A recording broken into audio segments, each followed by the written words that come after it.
Nuevamente, muchísimas gracias por la invitación, por esta oportunidad tan linda y tan acogedora por todos los miembros. Gracias por haber estado o estar en nuestro país, haber aceptado contribuir con nosotros en esta tarea que Procalidad, Cineace, Cineace con sus tres organismos operadores está promoviendo la calidad en Perú. Hemos estado escuchando todos los avances, los problemas, la situación en general de los países hermanos que nos acompañan. Entonces, en esta oportunidad final de este conversatorio es ver hacia dónde va la acreditación, ¿no? Creo que pareciera que repitiésemos el tema, pero no, porque los ángulos y las ideas al respecto son múltiples. Entonces vamos a empezar dándole el tiempo, más o menos unos 8 a 10 minutos a cada panelista o cada panelista y trabajar después algunas preguntas en ese sentido. ¿Okay? Entonces, ¿podríamos comenzar? ¿Sí? Bueno, muchas gracias, profesora. Como siempre en este tipo de instancias, yo no sé si a ustedes les pasa, pero a veces las conversaciones más enriquecedoras se tienen cuando uno está almorzando o tomando un café con alguien que nunca vio en su vida y que capaz que nunca más se lo cruza en su vida, pero le dice esas cosas que como que a uno le juntan un eslabón con otro eslabón, ¿no? Y ayer me tocó almorzar al lado de un profesor, un médico neurólogo de una universidad situada en Lima, un señor llamado Julio, que yo no sé si está aquí, pero él me dijo algo interesante. Si alguna vez lo ven, coméntenle que yo comenté esto, porque creo que a mí me iluminó algunas cosas. Él me decía que él le estaba tocando administrar la acreditación en su institución y que tenía el problema de que le pedían a los profesores que le dijeran cuál era la investigación que estaban haciendo, y él se estaba dando cuenta que realmente esos profesores no estaban, en realidad estaban haciendo investigación, pero no estaban publicando, no estaban efectivamente produciendo. Entonces, en realidad ellos era como que estaban enojados con él porque él venía a pedir cosas y ellos les decían, pero no, venga con esto de la acreditación, porque al fin y al cabo es como complicado. Y yo le preguntaba a Julio, pero dígame una cosa, Julio, esos profesores no estuvieron antes sometidos a algún tipo de evaluación docente? Es decir, ¿ustedes detectan que estas personas no están produciendo o están desarrollando este tipo de investigación ahora que están haciendo la acreditación? ¿Y eso no saltó antes, en el momento que se evaluó su rendimiento o cuando se los fue a renovar como docentes? Y esto es un ejemplo que quiero tomar para hablar concretamente de este punto. La acreditación no es un aspecto que opere solo. Ni siquiera es el único mecanismo que se puede utilizar para evaluar la calidad de algo. Es el que estamos usando hoy, estamos usando de manera más extendida. Es un procedimiento muy probado, muy comprobado, pero no es el único. La acreditación es uno de los tantos mecanismos de evaluación que tenemos en las universidades y no podemos tomar a la acreditación como algo aislado, como que debería operar solo. En ese sentido, es importante recordar que la acreditación es un sistema de evaluación que existe en el marco de la evaluación de las universidades y, en definitiva, de la evaluación de la educación. La evaluación de la educación es algo que está absolutamente asociado con el proceso de enseñanza y de aprendizaje que estamos todos involucrados quienes trabajamos en educación. Entonces, que nosotros seamos evaluados, que los docentes sean evaluados, que los programas sean evaluados, es algo cotidiano del sistema de educación de cualquier país hoy en el mundo actual. Entonces, tomar a la acreditación como algo aislado, como el único elemento o como el único mecanismo para verificar cómo lo estamos haciendo, sería minimizar el criterio de evaluación y a su vez darle a la acreditación un rol que no lo puede cumplir sola. Es decir, ahí paso a otro concepto que también fue muy iluminador para mí, y es el que la primera conversación que tuve ayer en la mañana antes de empezar esta actividad, y es que nos juntamos con los colegas que veníamos del exterior y el profesor todo lo comentó acerca de este sistema que hablan ustedes de registro calificado. El sistema de registro calificado según lo que yo entiendo, en Colombia, vendría a ser lo que es el sistema de habilitación de programas o autorización de programas y universidades. Es usual, es un tema técnico, pero es un tema que tenemos que conocer, que los países tengan algún tipo de ente que cuando uno quiere largar un programa, quiere iniciar un programa o quiere iniciar una institución de educación superior, a alguien le pida autorización. Ese alguien es alguien que evidentemente puede llegar a ser un ministerio, puede llegar a ser un ente público no estatal, pero efectivamente está verificando ab inicio, antes de que se largue, la calidad del programa. Lo hace con elementos muy generales porque evidentemente el programa no está funcionando, pero lo hace. Y eso tiene que existir y tiene que ser riguroso. Un sistema de acreditación no puede suplir eso. No podemos pedirle a la acreditación que venga a poner en funcionamiento todos los controles cuando hay controles que debieron hacerse antes. Y eso en muchos países ha sucedido, que la acreditación, en definitiva, termina viniendo a aplicar correctivos a algo que se debió haber corregido antes. Eso en muchos países ha sucedido porque efectivamente muchas veces la creación de universidades y la creación muchas veces de programas ha estado politizado. Ha estado involucradas personas fuera del sistema educativo que por algún tipo de razones influyeron en el sistema educativo. Y eso en América Latina nos ha sucedido. Es una pena, es una pena. Pero efectivamente no pensemos que la acreditación va a venir a suplir esos problemas. La acreditación tiene que ser mirada como, y es ahí yo creo, hago una valoración personal. Cuando uno escucha la presentación de Cristian, muy buena, mirada desde, él lo plantea desde su universidad, ¿verdad? Pero me da la sensación que quizá lo que ha sucedido en el caso de tu país, Cristian, está muy orientado a ese tipo de problemas. En realidad, lo que se trata es de tomar un sistema de evaluación, que bueno, yo insisto que para mí no es acreditación, para mí es una evaluación por indicadores de desempeño, pero como le quieran llamar, están usando la evaluación para tratar de poner una tabla rasa y que el que no pasa, no pasa. Pero no debió pasar antes. Es decir, me parece que la acreditación no tiene que ser mirada al final como el paredón para ver a quién matamos porque llegó a determinados problemas, sino que, y ahí termino, porque debo estar llegando a los minutos, ¿no, profesora?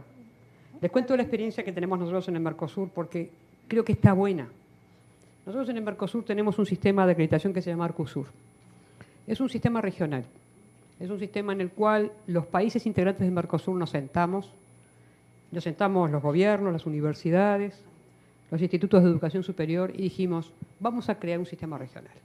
Vamos a acordar los estándares, vamos a acordar los procedimientos, los criterios y vamos a acordar quiénes son los evaluadores. Los evaluadores son nuestros profesores, ¿verdad? Mis profesores van y visitan tu universidad como pares y hacemos un intercambio de pares. Nos está funcionando muy bien. El Arcusur, claro, lo que no está funcionando bien es el Mercosur, que es otro tema, ¿no? Pero efectivamente el Arcusur como procedimiento es muy enriquecedor. A los países nos ha servido muchísimo. Y realmente a nosotros, como instituciones de educación superior, nos gustaría que el Arcusur crezca mucho más. Es una experiencia sumamente enriquecedora. A mí, por ejemplo, les cuento, y ahí termino, lo que nos ha sucedido en Uruguay. Uruguay, que es un país que, bueno, con la tradición esta que hemos tenido de una sola universidad pública, con la tradición que tiene la universidad pública en la creación de conocimiento en la nación, no hemos podido lograr tener una agencia de acreditación. Tenemos una comisión nacional ad hoc para acreditación, pero no es una institución, no tiene una institucionalidad todavía de agencia. Pero sí nos sometemos al sistema de acreditación del Mercosur. Y nos ha servido muchísimo porque efectivamente a un país como Uruguay, tan pequeño y tan autorreferenciado, nos ha servido para que nuestros docentes vayan a otras universidades, sean pares, vean que hay otras situaciones, que son muchas veces muy parecidas a las nuestras, pero también muchas veces muy distintas a las nuestras. E intercambiar con profesores de la misma formación, de la misma disciplina, ver que están haciendo lo mismo. Y sobre todo lo que es la colegialidad. La colegialidad en las universidades es importantísima. Es gran parte de nuestro ethos. Nosotros, en realidad, en las universidades, forma parte de nuestra cultura institucional que las cosas las hablamos, las compartimos. ¿Tenemos diferencias? Tenemos muchísimas diferencias. Tenemos diferencias políticas, tenemos muchísimas diferencias políticas. Pero nos une algo que es, yo realmente me puedo sentar contigo, puedo ver lo que estás haciendo y puedo comentarte fraternalmente qué siento de cómo lo estás haciendo. Y yo creo que eso tiene que ser un espíritu que tiene que estar incluido en cualquier sistema de acreditación. Muchas gracias. Gracias. Muchas gracias, Maraní. Por favor, doctora, ¿sería tan amable?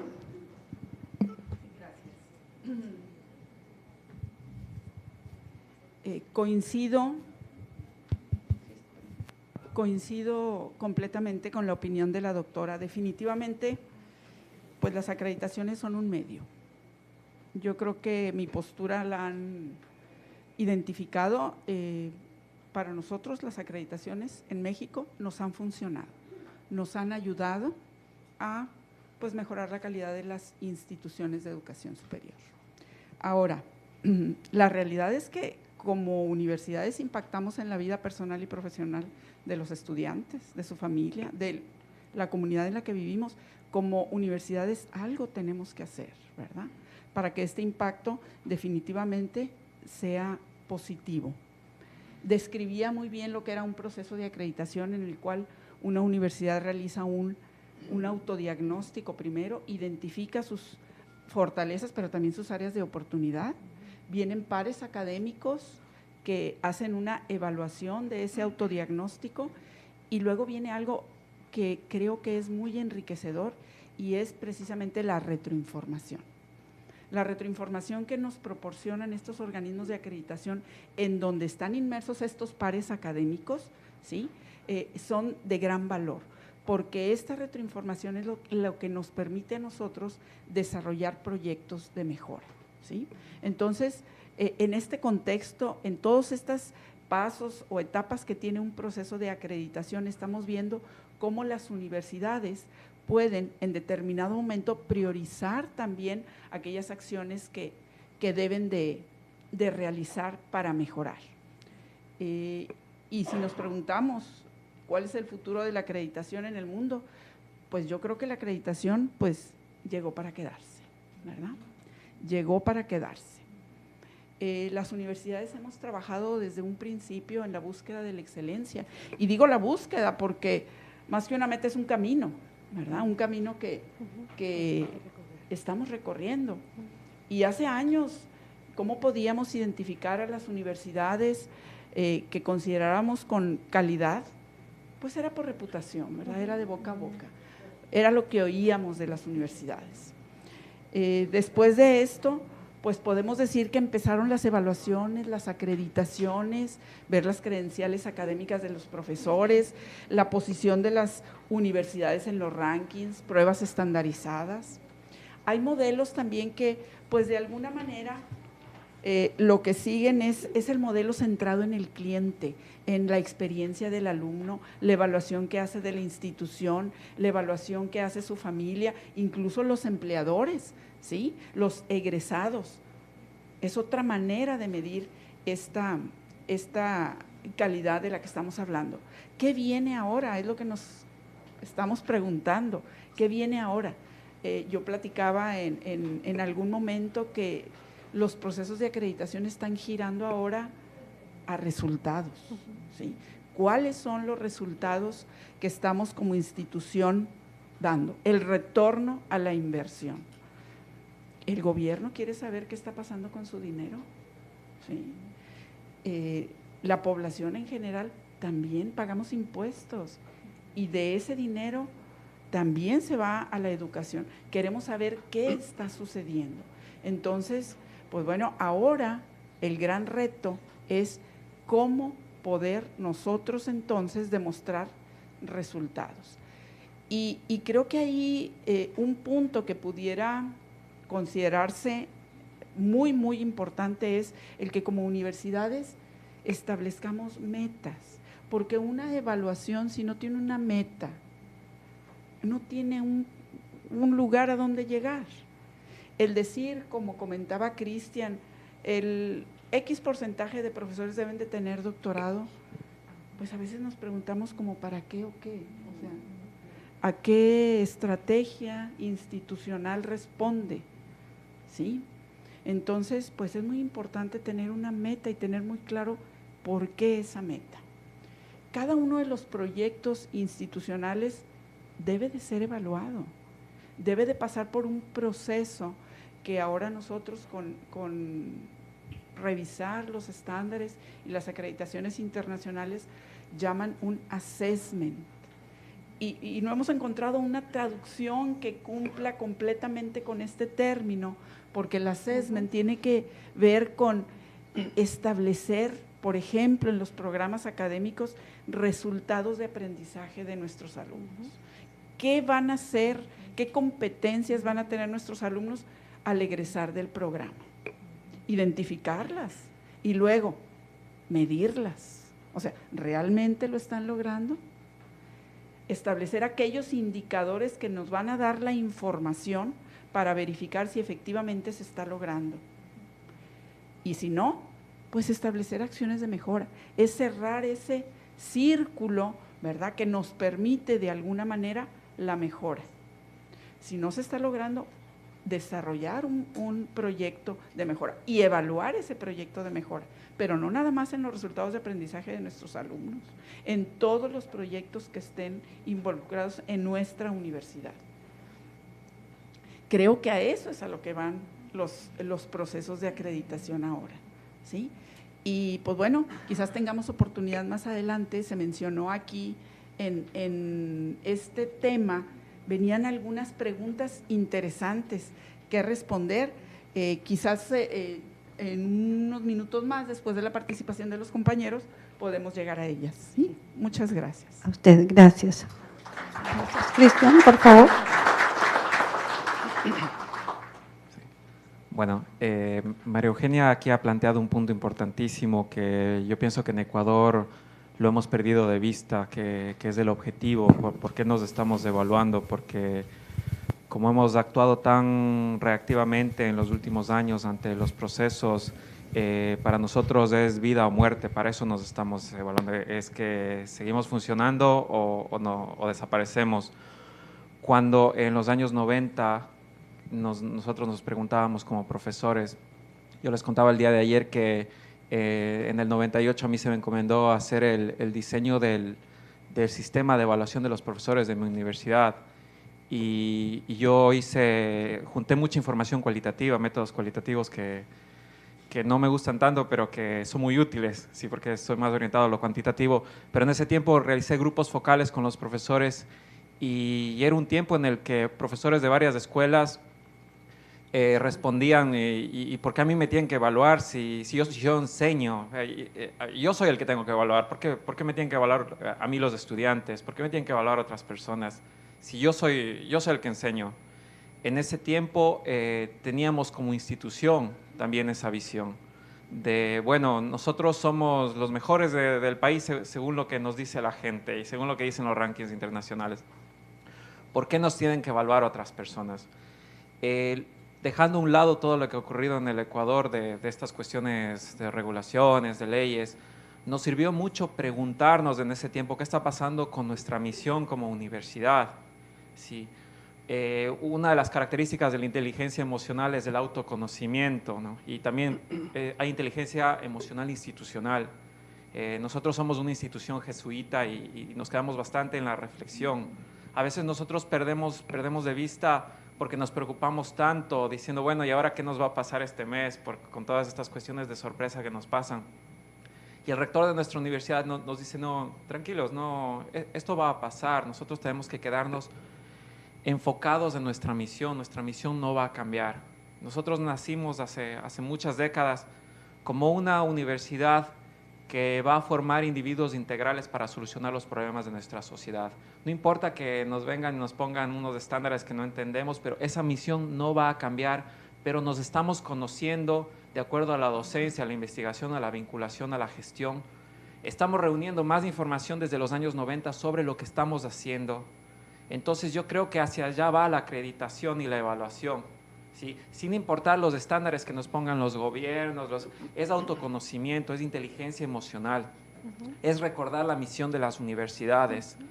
por alguna razón nacimos nosotros como universidad, y fuera de esos contextos de las reglas de si tal vez nos eliminan mañana, pero sin traicionar nuestra misión, nos seguimos autoconociendo, nos seguimos evaluando todos los días, y ese punto de ruptura en los años 90 ha sido muy bueno. Sí. Somos más conscientes y hacia allá vamos, porque antes no nos preocupábamos tanto de indicadores de calidad. Desde ese quiebre es que nos estamos preocupando mucho más de eso, y hacia allí vamos, sí, sin perder de vista la misión. Nos seguimos conociendo. Sí. Gracias. Por favor, doctor.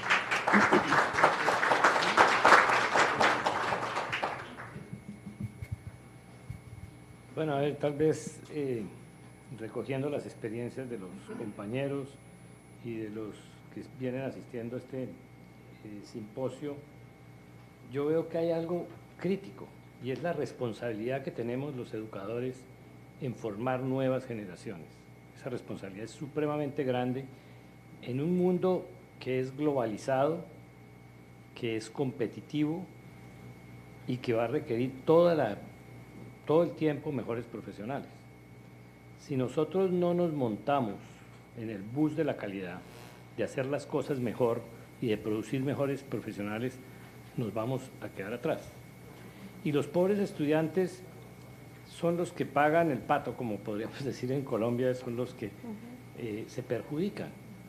Porque si nosotros, en el mundo globalizado en que vivimos, en que estos estudiantes hoy están ejerciendo en Perú, en Colombia, en Uruguay, y mañana van a presentaron exámenes para irse a ejercer en Estados Unidos, se van a golpear contra el mundo si no tienen todas las herramientas e instrumentos que se requieren para ejercer en un mundo desarrollado.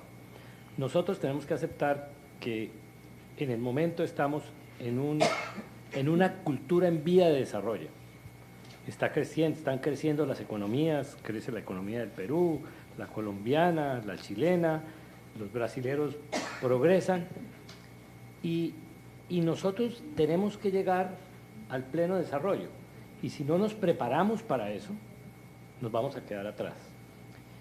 Y nuestra cultura tiende a no aceptar el cambio, tiende a creer que como ejerce funciona muy bien, es muy cómodo y que no necesita ninguna influencia de afuera ni tiene que ejercer como ejercen los países desarrollados, lo cual es un error.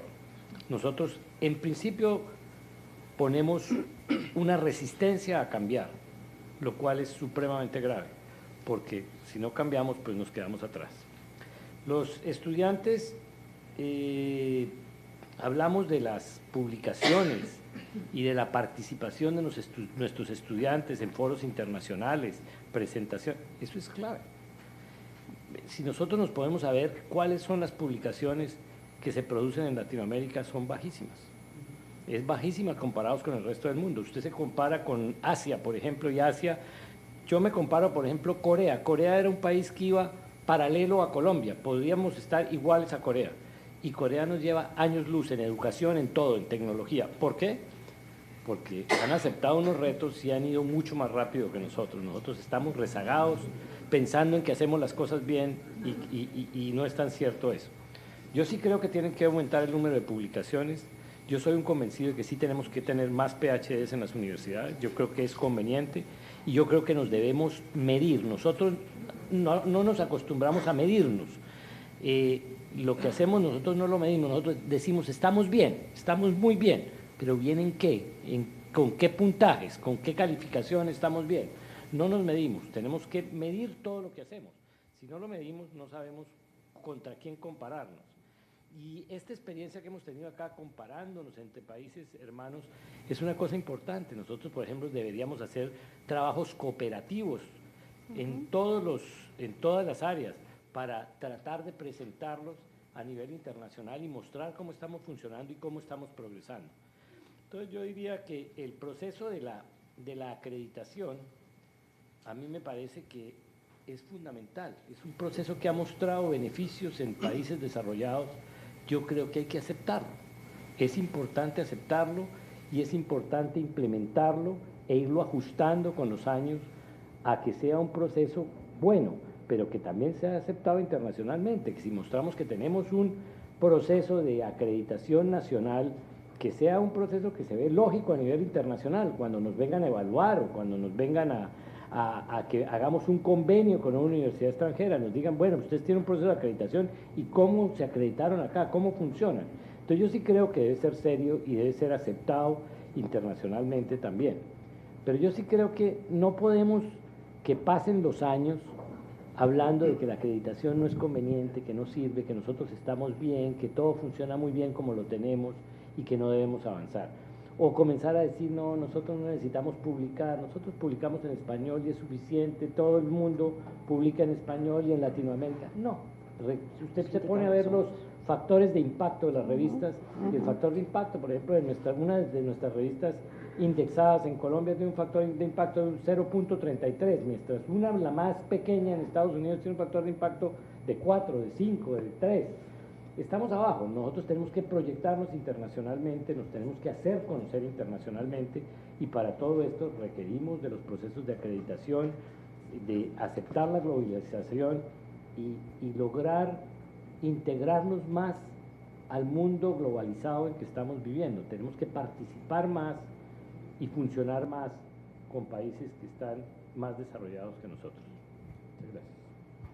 Muchas gracias. Muchas gracias. Bueno, quisiera, antes de continuar la segunda ronda, hacer un resumen de lo que creo que es muy resaltante. En lo que dijo Adi es la parte de la colegiatura interna que se enriquece o que se debe mantener y que justamente, para punto de vista por experiencias, es uno de los puntos más débiles porque en muchas instituciones el número de profesores es a tiempo parcial y casi son visitas que entran y salen. Y a eso se suma también muchas veces que los docentes a tiempo completo no están viviendo la universidad en toda su magnitud, sino están repartiéndose una parte en la universidad y en otros quehaceres por razones económicas que han sido evidentes, hay justificación, pero a la vez también hay momentos de mejor calidad en los salarios que permitan la integración, ¿no? la colegiación, porque eso es lo más rico que podemos tener. La experiencia personal podría ser cuando pasamos nosotros a tener departamentos, pero los departamentos para muchos docentes no les ha gustado por distintas razones, pero es el núcleo donde uno conversa con su par y con otras personas del tema que es motivo de mi investigación o motivo de mi trabajo docente, ¿no? Eso me parece sumamente importante. En cuanto al punto que conlleva también, es que en esas conversaciones la oportunidad del assessment, o sea, de lograr una cantidad de elementos que me permitan no solo medir todas las condiciones de aprendizaje de mis estudiantes, porque hoy día sabemos que docentes universitarios tenemos que trabajar con diferentes metodologías porque tenemos estudiantes que aprenden o que tienen sistemas de aprendizaje distintos, inteligencias emocionales también distintas, que a veces nosotros como docentes, que no hemos sido preparados la mayoría como tales, no estamos aplicando, pero el assessment nos obliga a mirar y hacer un timing, o sea, un horario bastante más interesante para cumplir las metas o parte de las competencias que tenemos, a la cual estamos contribuyendo, ¿no? Entonces, eso, excelente, muy rescatable. En cuanto, Cristian, linda la parte de la misión, pero la misión también, en eso, un indicador para mí es cómo la universidad, la carrera, la facultad recibe al docente. ¿Qué programas tiene la facultad o la carrera para acoger a esta persona, ver que su misión personal, su misión profesional coincide con la misión de la universidad? Saber qué parte del edificio que estamos construyendo, si que la comparación le toca y no que está haciendo cosas distintas porque le parece. No, tenemos que trabajar que es, digamos, en conjunto, cómo es que vamos a lograr, porque no es solamente en mí, sino somos todos, ¿no?, los que estamos contribuyendo. En cuanto a lo que acá es importantísimo, mirar hacia afuera, y aprendí algo justamente en la Universidad de Rosario, ¿no?, la necesidad de publicar. En Perú nosotros tenemos la experiencia que si no lo hago perfecto, excelente, no puedo publicar, me da vergüenza no hacerlo.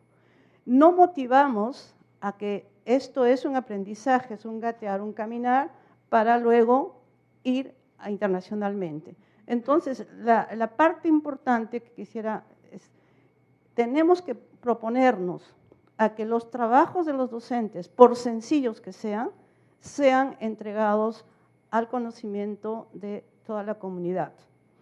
Y en ese punto quiero remarcar también la necesidad de reconocer que entre los docentes podemos tipificarnos en 3, si no son más. No son excluyentes, los unos, sino resaltan más. Hay docentes que nacen para la investigación, pero investigación de nuevos conocimientos, porque todos los docentes investigamos, pero investigamos de una manera algo profunda, menos profunda, para esos nuevos conocimientos. Pero sí investigamos, un académico, un docente investiga para mejorar su docencia.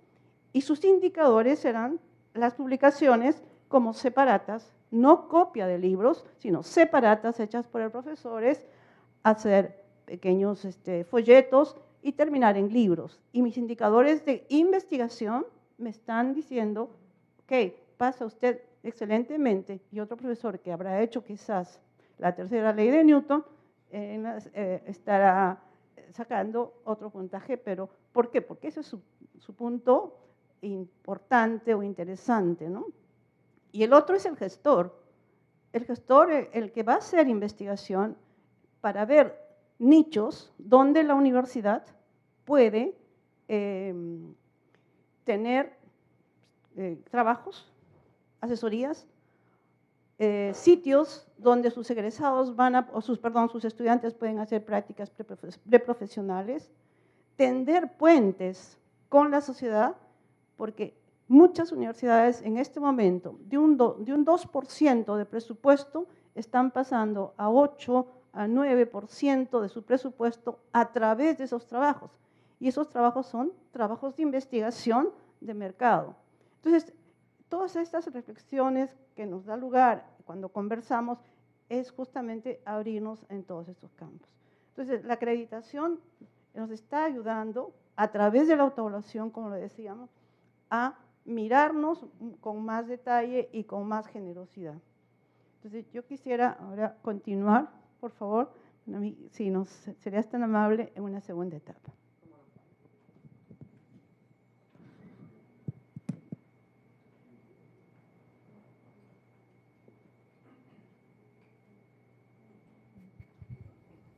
Bueno, escuchando al profesor Toro, a mí me surge algo que vuelvo un poco a algunos de los conceptos que quise verter ayer. A mí me parece que el mundo actual de la educación superior nos encuentra en una situación en gran desventaja con respecto a los países más desarrollados. Creo que el sistema de educación superior hoy en el mundo, sinceramente, está presentando distintas clases de oferta, y los países más desarrollados están teniendo muy buenas posibilidades con ofertas académicas muy prestigiosas, muy rigurosas, y la brecha es cada vez mayor.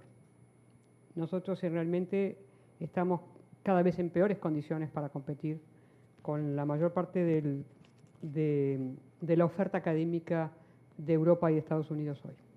Obviamente no hay una sola oferta en Estados Unidos, no hay una sola oferta en Europa, pero evidentemente en esos lugares están los centros en los cuales se está creando la mayor parte del conocimiento, los centros en los cuales hay una inversión impresionante en investigación y en ciencia, los lugares en donde se está publicando más, en donde la gente tiene las mejores posibilidades de formarse, en donde los grupos académicos son más vigorosos, en donde se produce en inglés. Y eso no es una toma menor. Evidentemente, hoy el conocimiento se produce en inglés. El que no sabe inglés no está accediendo a la mayor parte del conocimiento bueno, nuevo, que se está generando en el mundo. Eso crea otra diferencia. Yo creo que el mundo actual, en realidad, profundiza las brechas. Y como dice T.S. Eliot, después de este conocimiento, ¿qué hacemos? Digo, yo creo que una vez que sabemos eso, ¿vamos a reaccionar de alguna manera? ¿O nos vamos a quedar mirando nuestros pies, diciendo, bueno, en esto estoy, no puedo avanzar? No, nosotros tenemos la obligación de avanzar. Tenemos la obligación de avanzar por nuestras sociedades. Yo vengo del sistema de educación superior pública. Toda la vida estudié en universidades públicas. En mi país, en la Universidad de la República. Cuando estudié en Estados Unidos, estudié en una universidad pública con financiamiento de un programa norteamericano, lo que quiere decir que en gran medida los ciudadanos norteamericanos ayudaron a que yo me formara. Y lo mismo me sucedió cuando estudié en Inglaterra, porque estudié con una beca inglesa. Y ahí los ingleses ayudaron a que yo me formara. Ahí hubieron sociedades involucradas en formar personas.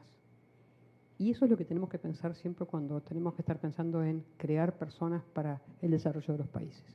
¿En qué medida cuando invertimos en la formación de personas estamos asociando la formación al desarrollo de los países? La acreditación entra en un momento del proceso, en el momento del proceso en el cual estamos verificando calidad, pero no es la política de educación superior de un país. La política de educación superior de un país es mucho más vasto que la acreditación. La acreditación entra en un momento y nos dice cosas, nos dice cómo lo estamos haciendo, nos puede ayudar a diagnosticar en qué estado está la educación superior del país. Pero tiene que haber otra cantidad de herramientas que tienen que ayudar a mejorar la educación superior. La formación de personas a un nivel alto, a un nivel en el cual disciplinaria y metodológicamente se puedan desenvolver. No es cuestión de tener doctores por tener doctores porque tengan el título de doctor. Tenemos que tener personas que tengan formación para poder realizar investigación buena, rigurosa. Eso es tener doctores. Tener doctores para hacer ciencia y desarrollo en un país. Es tener masas críticas, es formar grupos de investigación y no tener personas aisladas. Es hacer que la gente se quede en la academia y que no esté un rato dando una clase y después corra para trabajar en otro empleo. Es que tenga un lugar en la academia, un lugar para desarrollar su trabajo, un lugar para formar otras personas. Y ahí es donde se genera investigación, donde se genera publicación. ¿No? Nunca vamos a publicar si tenemos gente que no está haciendo investigación, porque tampoco se está dedicando a la academia. Tenemos que tener un sistema en el cual, digamos, hay determinados programas que para mi país son importantes desarrollar. No puede ser que se desarrolle cualquier cosa, y menos con fondos públicos. Nosotros tenemos que asociar el financiamiento público a determinados elementos que ayuden al desarrollo nacional. Y ahí los propios estados tienen una responsabilidad en que el financiamiento que va a la educación superior tiene que estar asociado a algún tipo de desarrollo nacional. No se puede hacer todo y probablemente tenga que haber políticas de incentivo a que se trabaje en determinadas áreas. Ayer lo mencionaba la profesora Peregrina acerca de por qué no se están desarrollando determinados programas asociados al Callao. Me pareció muy interesante lo que usted comentó. Bueno, ahí está el Estado. Porque uno no le va a decir al privado, anda a desarrollar algo en el marco del Callao, pero al Estado sí. Probablemente quien esté más interesado sea la propia Municipalidad del Callao o el propio Estado, ¿verdad?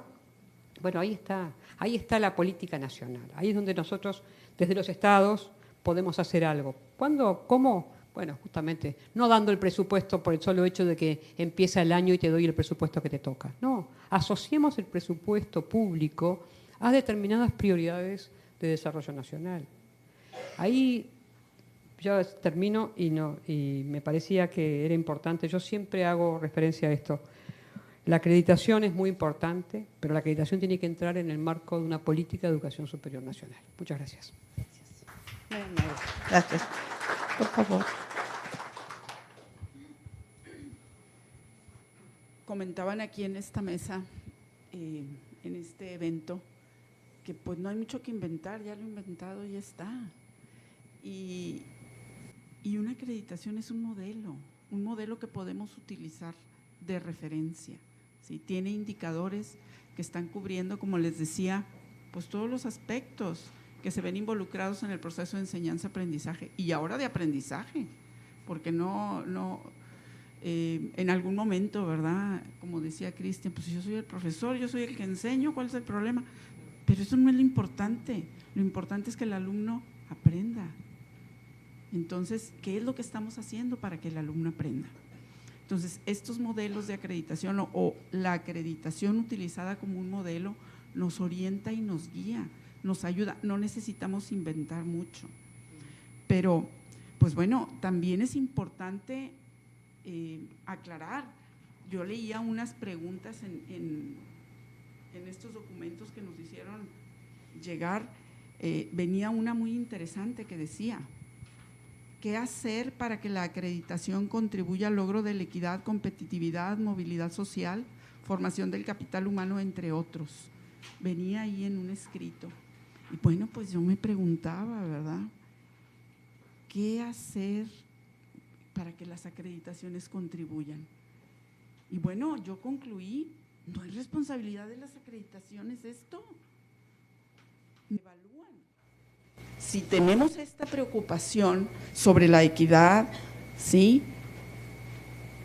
Pongámoslo en nuestra misión como institución y comprometámonos con ella. Y en ella, ahora sí, veamos cuáles van a ser precisamente las metas que vamos a establecer, cuáles van a ser los indicadores que vamos a poner para ver si estamos dando resultado. Creo que eso es lo que tienen que hacer las universidades. Las acreditaciones nos ayudan, nos orientan, nos apoyan, pero la responsabilidad es nuestra. Yo en la presentación al final viene una serie de ligas que yo los invito a que las vean. Viene la liga de la Secretaría de Educación Pública, de ANUYES, de diferentes organismos de acreditación. Ahí ustedes pueden ver el listado de universidades en México que son públicas, que son privadas, que tienen acreditaciones, con qué organismo. La que no van a encontrar es la lista de aquellas universidades que les decía yo, que no tienen un registro de validez oficial, que no están reconocidas, porque son esas universidades que pueden instalarse en cualquier lugar, ¿verdad? Y ofrecer estudios. Y de alguna manera quedan ahí alumnos que no tienen acceso a otras universidades, pero que esas universidades, ahí sí, estamos prácticamente seguros que la calidad es cuestionable. Entonces, es el número de universidades que no tenemos, pero dentro de la Secretaría de Educación, dentro de ANUYES, tenemos el listado de esas universidades que se han preocupado precisamente por la calidad, que han utilizado un organismo de acreditación como un modelo para mejorar. ¿Sí? Gracias. Cristian, por favor.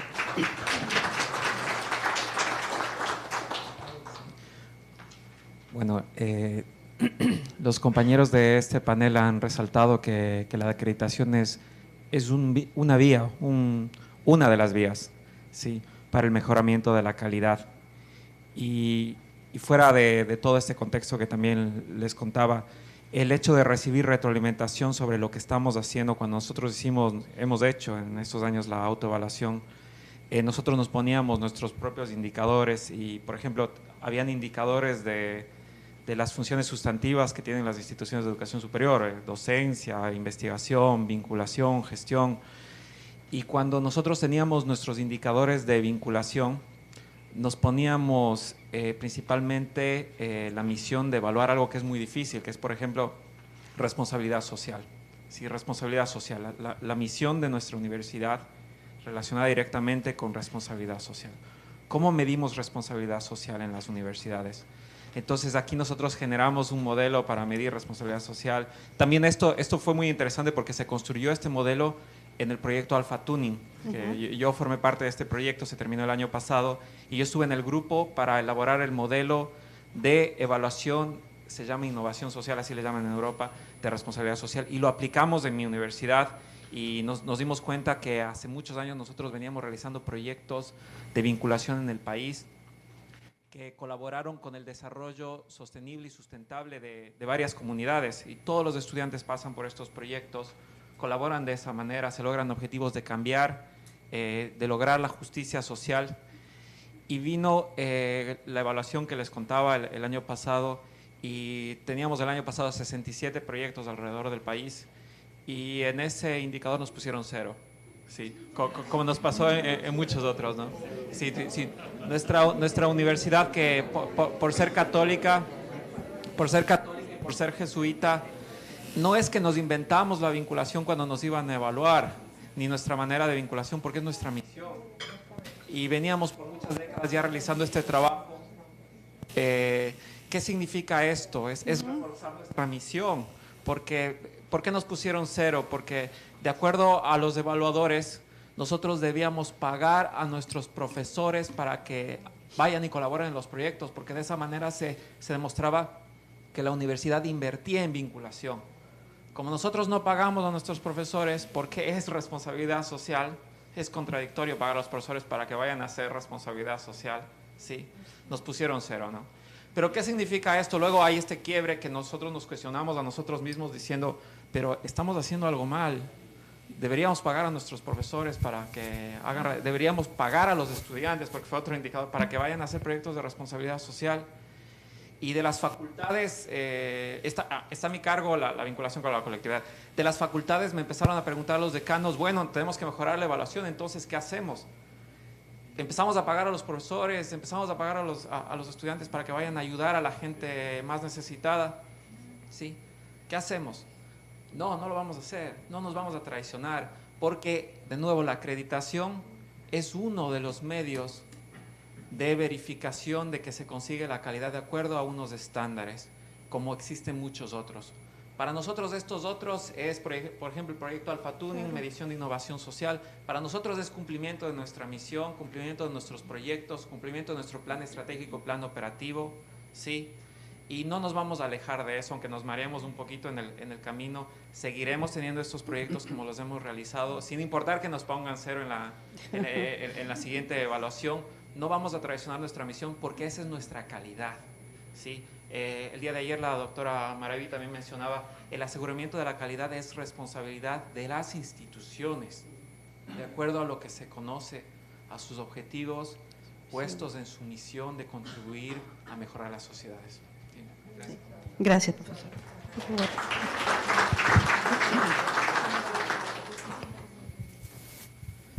Sí debe quedar claro que la acreditación no es un sistema punitivo para tratar de cerrar programas. Eso debe quedar claro, no es punitivo, pero tampoco es extremadamente laxo y flexible como para aceptar que no se cumplan ciertos puntos que exige la acreditación que hay que cumplir. Y hay puntos de la acreditación a los cuales nosotros nos resistimos. Hablaba tal vez Cristian en su universidad de los PhDs, que pues no se va a poder formar en un año o en 2 años 20 a 30 PhDs para lograr cumplir con un punto de acreditación. Imposible. Pero no nos debemos resistir. No nos debemos resistir a lo de los PhDs. La experiencia mía en la Universidad de los Andes, que es la universidad que más PhDs tiene en Colombia, es grandísima. Yo veo que la fuente de publicaciones es de los PhDs. Los PhDs publican, y si son PhDs debidamente formados en Estados Unidos o en Europa, porque hay PhDs medio laxos locales que no son, pero si son PhDs formales, sí son fuente de publicación. Entonces yo creo que eso lo debemos aceptar con humildad, que las universidades, lo que pasa es que es un proceso, se van formando poco a poco PhDs, se van mandando a que se entrenen en el exterior en sitios reconocidos y se va logrando eso, a que tengamos más PhDs y podamos publicar más. ¿Qué le miran también? Le miran los profesores de tiempo completo. Y la doctora Maraví decía una cosa que es típica de nuestro medio. La educación es mal paga. Uno por educar le pagan muy mal en los países latinoamericanos. No pasa como, por ejemplo, un médico en Harvard se puede dedicar a enseñar, a investigar y a ver de vez en cuando uno que otro paciente y se gana, tiene un ingreso magnífico. No va a tener un ingreso como en práctica privada, pero va a tener un ingreso magnífico y un gran reconocimiento. Puede generar conocimiento, puede hacer mil cosas. Aquí no. Aquí un profesor tiene que enseñar 2 horitas en la universidad, irse y enseñar otras 2 horitas en otra universidad y irse al trabajo y al otro trabajo y al otro. Y entonces divide su tiempo, lo atomiza totalmente y no le está dedicando el tiempo a la docencia como debe ser. En la Universidad de los Andes también promueven que usted se quede tiempo completo, esté todo el tiempo. En nuestro hospital no es aceptado que usted pueda trabajar en otro hospital, tiene que trabajar en el mismo hospital y dedicar su tiempo absoluto al hospital. Entonces los tiempos completos yo considero que también lo mira la acreditación, que es importantísimo, que los profesores trabajen de tiempo completo. Y el tercer elemento que veo y que insisto y que lo miran es las publicaciones. Y las publicaciones son fundamentales, y publicaciones en revistas indexadas. Y tener publicaciones es tener PhDs, es tener gente de tiempo completo, tener tiempos libres para dedicar a la investigación y poder publicar. Que es importante, algunos dirán, pero ¿para qué publicar? Si nosotros somos más bien asistenciales, podemos funcionar, podemos enseñar muy bien. No, la manera de proyectarnos internacionalmente y de que nos miren afuera es mostrando nuestras experiencias a través de publicación en revistas indexadas. Eso lo va a ver también la acreditación, va a ver las publicaciones que tienen las universidades, qué tantas publicaciones tienen. Y lo de la responsabilidad social a mí me parece que también es importante, y entre otras cosas los medios internacionales miran eso también, les gusta que la universidad, que los programas tengan alguna responsabilidad social, eso lo valoran y gusta. Yo creo que en nuestras acreditaciones también debe ser incluido. Creo que eso era todo lo que tenía que decir. Muchas gracias. Gracias. Yo solamente quisiera tener 2 pequeñas frases, ¿no?, respecto a que la acreditación toma tiempo, ¿no? Se requiere de un cambio de cultura y que nos comprendan en la sociedad que este tema tiene para rato. Hemos comenzado en diversidad de cotas, diferentes situaciones. Hay muchas que se han facilitado por diferentes razones, pero que esto requiere el empuje, el compromiso de sus autoridades, de todas las personas de la universidad. Y otra cosa importante que, como lo dijeron, ha venido a quedarse. Ya no hay retroceso. Los ejemplos que tenemos en universidades o en carreras acreditadas nos ayudan muchísimo. Es la mejor, digamos, el mejor regalo que podemos tener para que las otras carreras y toda la comunidad aprendan. Yo creo que estamos en un tema muy hermoso que tiene un futuro promisor en nuestro país. Yo les agradezco de veras, con mucha profundidad a los 4 panelistas que han sido tan generosos en sus exposiciones, muy francos, muy abiertos. Gracias realmente por haber colaborado en este panel de esa manera. Muchas gracias. Bueno, muchas gracias, doctora Peregrina Morga, doctor Reinaldo Bringas, amigos que nos acompañan desde los países cercanos a América y en América Latina, amigos todos. Hemos llegado pues a una culminación de esta interesante reunión en la que nos hemos podido dar cuenta de cómo se está desarrollando el proceso de acreditación en América y cómo vamos avanzando, y seguramente que en la mente de todos ha sido comparar estos procesos con lo que está ocurriendo acá. Estoy plenamente de acuerdo con la doctora de México y con la doctora Maraví de que esto llegó para quedarse.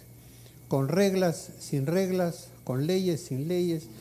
Yo, las universidades, sobre todo acá en el Perú, han comprendido que este es un proceso que debe continuar. Cuando en estas universidades se les dice tienes un plan de desarrollo de tu carrera, tienes fijada la visión y la misión de ella, a pesar de que no tengan que hacerlo porque de repente la acreditación no existe, van a estar comprometidos a que tienen que hacerlo de todas maneras. Y para esto hay que comprender que la acreditación es calidad, pero la calidad no es solamente calidad en una universidad. no solamente es demostrar que la universidad tiene calidad. Calidad también es una forma de vida, una forma en que nosotros pensemos que nuestra calidad tiene que ir acompañada con la calidad de la universidad que estamos acreditando. Y en eso también estoy plenamente de acuerdo con la doctora de México cuando decía que el alumno debe aprender, pero el docente no debe enseñar. ¿Cuántos de nuestros docentes en una universidad saben que deben lograr que sus alumnos aprendan, pero saben también que ellos no deben enseñar? La tecnología moderna y la forma en que nos comunicamos ahora hacen que cada vez sea más importante que el alumno aprenda y que el docente no le enseñe, sea un guía solamente, ¿no? En ese sentido, yo creo que una de las cosas importantes que han ocurrido en el Perú es que el 90-95% de las universidades establecidas en el país, que no son más de 75, son instituciones que saben que tienen que seguir con este proceso para demostrar su calidad, que no es lo mismo la calidad de sus egresados, la calidad de las gestiones de los estándares de la institución. Y si hablamos de esa calidad, si hablamos de esa acreditación, tenemos que estar seguros de que eso se llevará a cabo siempre y cuando la autoridad o los docentes actúen con gestión. En el Perú hay casos emblemáticos de universidades que les damos muy poca vigencia, pero sin embargo, cuando el rector, cuando el director de la escuela que se está por acreditar actúa con una gestión fuerte, convenciendo a sus docentes, no diciéndoles te voy a pagar o no, sino diciéndoles tu compromiso es acreditarse, las cosas funcionan. Ya no estamos en el momento en que una universidad decía, como algunas acá en el Perú, yo no necesito acreditarme porque me acredito con mi nombre. No, eso ya pasó en la historia, porque tenemos que comprender que en una universidad, por más buena que sea, hay carreras buenas y carreras no tan malas. Todo es una curva de Gauss, ¿no es cierto? Entonces, en ese sentido, tenemos que estar convencidos de que la acreditación es el futuro, pero también tenemos que decirle a nuestro país, a nuestros alumnos, para qué va a servir la acreditación. Tenemos que convencer sobre todo a los alumnos lo importante que es este proceso, para que ellos también se decidan a apoyar el proceso de acreditación y no solamente las autoridades. En fin, yo quiero agradecerles, quiero felicitarles, creo que hemos aprendido mucho, creo que nos vamos con la mente abierta para seguir pensando en la acreditación, para seguir buscándole cómo mejorarla, porque así como la acreditación en una institución es un proceso continuo, el que pensemos cómo mejorarla también es un proceso continuo. Y en ese sentido, pues les agradezco a todos por su presencia y declaro clausurado este evento. Muchas gracias.